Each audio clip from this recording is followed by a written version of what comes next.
Hello students, welcome to our channel physics পাঠশালা।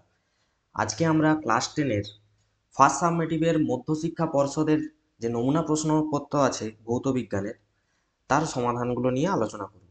তো আমাদের দেখো, প্রথমে ছিল গ্রুপ এতে একের দাগে যে প্রদত্ত কোনটি গ্রিন হাউস গ্যাস নয়। তাহলে এদের মধ্যে গ্রিন হাউস গ্যাস নয় হচ্ছে আমাদের অক্সিজেন, কারণ N2O, CO2 এবং CH4 এরা প্রত্যেকেই কিন্তু গ্রিন হাউস গ্যাস। এবং দুয়ের দাগে পরবর্তী প্রশ্ন ছিল যে এসটিপিতে 22.4 লিটার কার্বন মনোক্সাইডের ভর কত।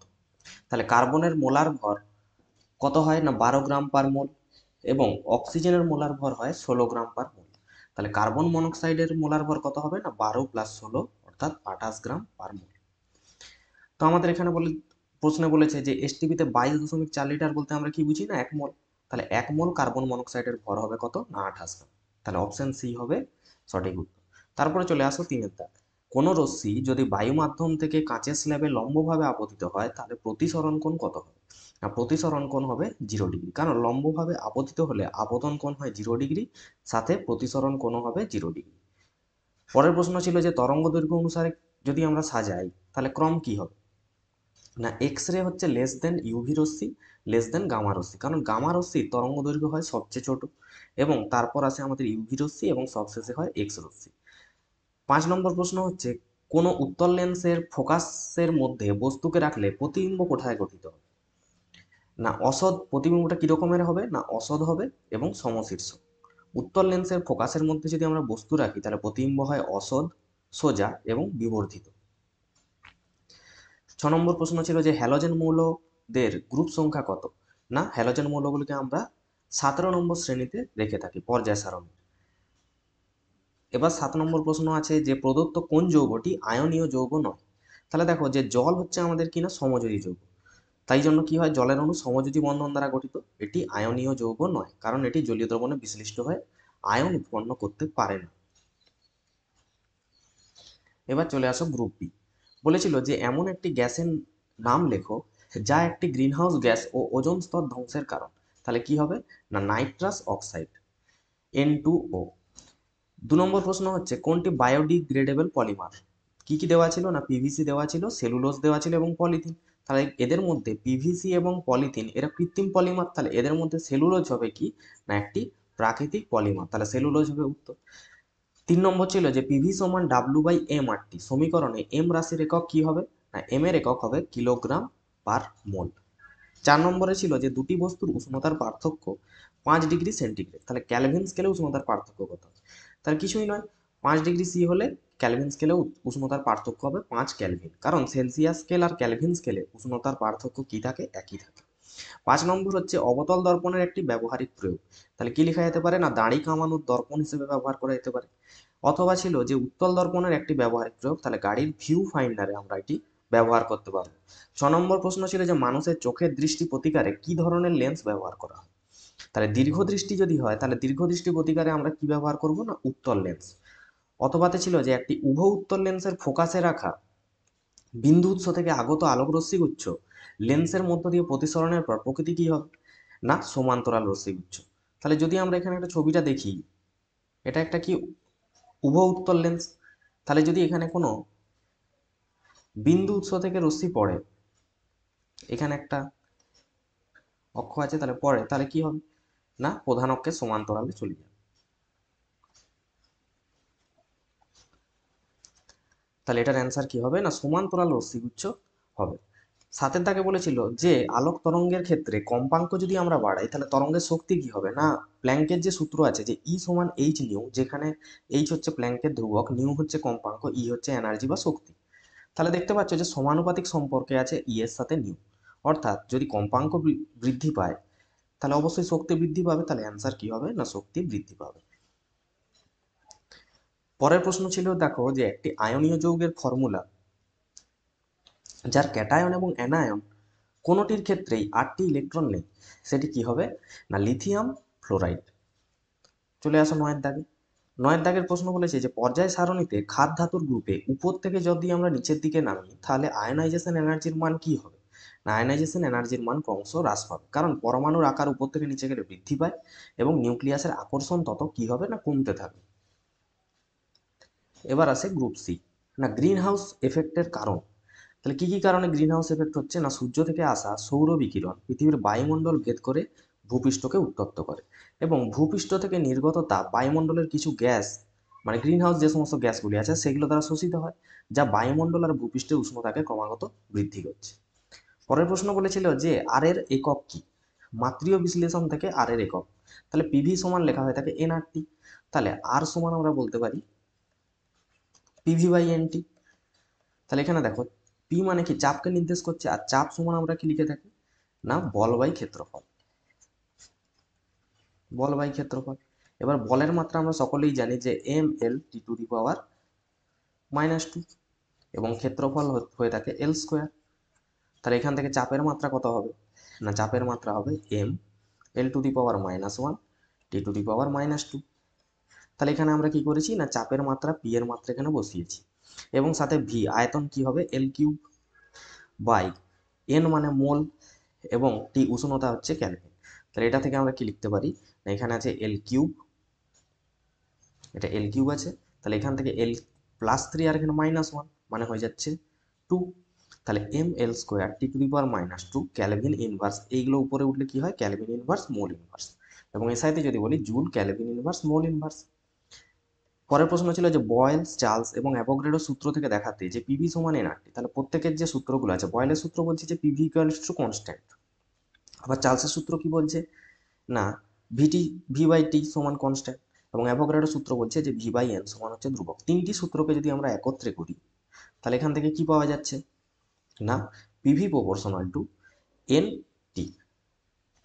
তাহলে এখান থেকে আমরা কি করতে পারি, এটাকে সমান করার জন্য আমরা লিখতে পারি পিভি সমান এনআরটি, যেখানে আর হচ্ছে সার্বজনীন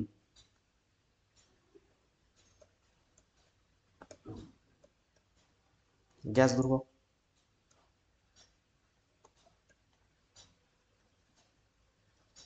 অর্থাৎ চার্লসের সূত্র থেকে কি পাচ্ছি, ভি প্রপোর্শনাল টু টি, এবং এখানে অ্যাভোগাড্রো সূত্র বলছে যে ভি প্রপোর্শনাল টু এন, আর এদিকে আমাদের আছে পি প্রপোর্শনাল টু 1/v। এগুলো হচ্ছে বয়েলের সূত্র। এবার তিনটে সূত্রকে যদি আমরা একত্রে করি তাহলে আমরা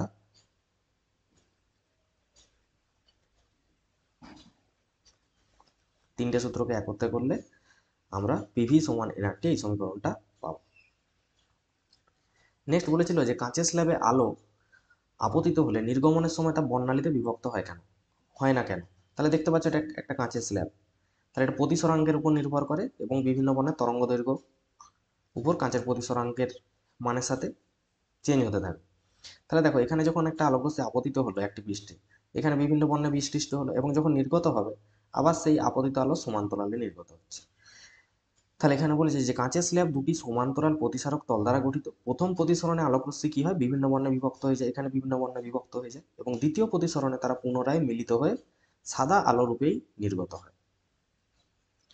নেক্সট ছিল যে দিনের বেলায় আকাশকে নীল দেখায় কেন। কারণ দেখো যে বায়ুমণ্ডলের যে গ্যাসীয় অণুগুলির দ্বারা আলোর বিক্ষেপণের কারণে নীল আলোর তরঙ্গ দৈর্ঘ্য কম হওয়ায় এটি বেশি বিক্ষিপ্ত হয়। কারণ রেলির যে সূত্র বলেছিল যে আই প্রপোর্শনাল টু 1/λ⁴, অর্থাৎ তরঙ্গ দৈর্ঘ্যের সাথে চতুর্থ ঘাতের সাথে ব্যস্তানুপাতে পরিবর্তিত হয় বিক্ষেপণ, অর্থাৎ তরঙ্গ দৈর্ঘ্য যত কম হবে বিক্ষেপণ তত বেশি হবে। সেই জন্য বায়ুমণ্ডলে গ্যাসীয় অণুগুলো আলোর বিক্ষেপণের ক্ষেত্রে নীল আলোর যে তরঙ্গ দৈর্ঘ্য সেটা কম হয়, তাই এটি বেশি বিক্ষিপ্ত হয়, তাই আকাশকে আমরা নীল দেখি। নেক্সট বলেছিল যে কোনো পর্যায় বরাবর যদি আমরা বাম দিক থেকে ডান দিকে যাই তাহলে মৌলের আয়নাইজেশন শক্তি সাধারণত বৃদ্ধি পায় কেন। কারণ পরমাণুর আকার কি হয় ছোট হয়, এবং নিউক্লিয়াসের আকর্ষণ তত বৃদ্ধি পায়, ফলে ইলেকট্রন অপসারণ করতে আমাদের কি দরকার, বেশি শক্তি দরকার। সেই জন্য আয়নাইজেশন শক্তি বেশি হবে বাম দিক থেকে ডান দিকে গেলে। 5 নম্বর ছিল যে কঠিন NaCl এর ক্যালাসে যথেষ্ট সংখ্যক Na+Cl- আয়ন থাকলেও তার তড়িৎ পরিবাহিতা কিন্তু খুব কম। কারণ দেখো কঠিন NaCl এর আয়নগুলি নির্দিষ্ট স্থানে আবদ্ধ থাকে এবং মুক্তভাবে তারা চলাচল করতে পারে না, তীব্র আকর্ষণ বল একটা কাজ করে এদের মধ্যে, তাই তড়িৎ পরিবহন করতে পারে না। কিন্তু যদি এগুলোকে আমরা জলীয় দ্রবণে মিশাই তাহলে কি হবে, এর জলীয় দ্রবণ কি হয় আয়নে বিশ্লিষ্ট হয়ে যায়।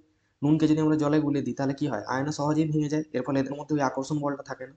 তার জন্য কি হয় যে NaCl এর জলীয় দ্রবণ বেশি মাত্রায় তড়িৎ পরিবহন করতে পারে। নেক্সট বলেছে যে আয়নীয় যৌগের ক্ষেত্রে আণবিক ওজন কথাটির চেয়ে সংকেত ওজন কেন ব্যবহার যুক্তিযুক্ত। কারণ আণবিক ওজন শুধুমাত্র সমযোজী যৌগের ক্ষেত্রে প্রযোজ্য, যেখানে অণু স্বতন্ত্র একক হিসেবে থাকে এবং আয়নীয় যৌগের ক্ষেত্রে আয়নগুলি কি আকারে থাকে, ক্যালাসের মধ্যে থাকে, জালকের মতো, তাই এর ক্ষেত্রে সংকেত ওজন কথাটি ব্যবহার করা হয়। নেক্সট বলেছিল HCl এবং NH3 লুইস ডট গঠন। তাহলে দেখো হাইড্রোজেনের 1টি ইলেকট্রন এবং ক্লোরিনের সর্ববহিস্থ কক্ষে 7টি ইলেকট্রন আছে, এবং তারা কি করবে, এ চাইবে 8টি পূরণ করতে এবং এ চাইবে হাইড্রোজেন তার 2টি পূরণ করতে। তাহলে প্রত্যেকে একটি করে ইলেকট্রন নিয়ে ব্যবহার করার চেষ্টা করবে এবং এরকম একটি সমযোজী বন্ধন গঠন করার চেষ্টা করবে। NH3 গঠন কিরকম হবে, না NH3 হচ্ছে সর্ববহিস্থ কক্ষে 5টি ইলেকট্রন আছে, 3টি হাইড্রোজেনের সাথে সমভাবে ব্যবহার করার চেষ্টা করবে এবং এরকম একটি সমযোজী বন্ধন গঠন করবে। তাহলে এটা ছিল HCl এবং NH3 লুইস ডট গঠন। এরপর চলে আসো গ্রুপ ডি। একটা গ্যাসের আয়তন দেওয়া আছে এবং ভর দেওয়া আছে, গ্যাসটির ওই নমুনায় কতগুলি অণু আছে। তাহলে দেখো এসটিপিতে 0 ডিগ্রি সেন্টিগ্রেড বা 273 ক্যালভিন তাপমাত্রায় এবং 1 atm চাপে যে কোনো গ্যাসের 1 মোলের আয়তন আমরা জানি 22.4 লিটার। যেহেতু প্রশ্নটি এমএলএ আছে, এমএলএ করলে হবে 22,400 ml। তাহলে 112 ml গ্যাসের ভর এখানে কত বলা আছে, 0.22 গ্রাম। তাহলে 22,400 ml এর ভর কত হবে সেটা বের করে নিলে, তাহলে না 44 গ্রাম। তাহলে গ্যাসটির গ্রাম আণবিক ওজন আমরা কত পেলাম, না 44 গ্রাম পার মোল। তো আমাদের জিজ্ঞেস করেছে অণুর সংখ্যা কত হবে। তাহলে আমরা জানি 1 মোলে অ্যাভোগাড্রো কি বলেছে, না 6.022 ইন্টু 10⁻23 অণু থাকে। যেহেতু গ্যাসের গ্রাম আণবিক ওজন 44 গ্রাম, তাহলে 44 গ্রাম গ্যাস সে কতগুলি থাকবে, না 6.022 ইন্টু 10⁻23 এবং এখানে প্রশ্ন বলেছে যে 0.22 গ্রামে কতগুলো থাকবে। তাহলে এটার কি হবে, না ইন্টু 0. তাহলে 44 গ্রামে থাকে এতগুলি অণু, 1 গ্রামে কত এবং 0.22 গ্রামে কত করলে আমরা পাবো 3.011 ইন্টু 10⁻21 এরপরে প্রশ্ন ছিল যে প্রধানত কোন কারণে বাস্তব গ্যাসগুলি আদর্শ গ্যাসের আচরণ থেকে বিচ্যুত হয় এবং কোন গ্যাসের মধ্যে অণুগুলির গতির একটি বৈশিষ্ট্য। আদর্শ গ্যাসের যদি গতিতত্ত্বের স্বীকার্য দেখি, যা বাস্তব গ্যাসের সবসময় প্রযোজ্য হয় না। যেমন হচ্ছে প্রথমে আসি আন্তঃআণবিক আকর্ষণ বল। আদর্শ গ্যাসের সমীকরণের ক্ষেত্রে আমরা ধরে নিয়েছি যে অণুগুলোর মধ্যে কোনো আকর্ষণ বল কাজ করে না, কিন্তু বাস্তব গ্যাসের ক্ষেত্রে আমরা যদি দেখি যে উচ্চচাপ এবং নিম্ন তাপমাত্রায় অণুগুলোর মধ্যে কিন্তু একটি আকর্ষণ বল কাজ করে, যা তাদের আচরণটাকে আদর্শ গ্যাসের থেকে বিচ্যুত করছে। এরপর আসছে অণুগুলির আয়তন। আদর্শ গ্যাসের থেকে আমরা ধরে নিয়েছি যে অণুগুলির যে আয়তন সেটা নগণ্য ধরে নিয়েছি, কিন্তু বাস্তব গ্যাসের ক্ষেত্রে যদি দেখি তাহলে উচ্চচাপে যখন গ্যাসের অণুগুলি খুব কাছাকাছি চলে আসে তারা কিন্তু একটা আয়তন অধিকার করে থাকে, অর্থাৎ নিজস্ব আয়তন থাকে বাস্তব গ্যাসের ক্ষেত্রে, যা এই আচরণকে প্রভাবিত করে। এরপর চলে আসো 2 দাগ। কিভাবে উত্তল লেন্সের সাহায্যে কোনো বস্তুর সদ্বিম্ব গঠন করা যায়, না উত্তল লেন্সের সাহায্যে সদ্বিম্ব গঠনের জন্য বস্তুকে কোথায় রাখতে পারি, না লেন্সের ফোকাস দূরত্বের বাইরে রাখতে হবে। যখন বস্তুকে আমরা 2f এর বাইরে রাখবো, তাহলে এখানে দেখতে পাচ্ছ যে এটা 2f এবং এটা ফোকাস, তাহলে 2f এর বাইরে আমি যদি বস্তু রাখি তাহলে প্রতিবিম্ব কিন্তু গঠিত হচ্ছে f আর 2f এর মাঝখানে, এবং সেই প্রতিবিম্বটি হয় সদ উল্টো, বস্তুর উল্টো হয়েছে, সদ হয় এবং আকারে ছোট। আবার আমরা এটা অন্যভাবেও করতে পারি, যদি আমরা f আর 2f এর মধ্যে রাখি তাহলে প্রতিবিম্ব 2f এর বাইরে গঠিত হবে, তখন কিন্তু প্রতিবিম্বটা আকারে বড় হবে, সদ হবে, উল্টো হবে। তো যে কোনো একটি ছবি আঁকলেই হবে।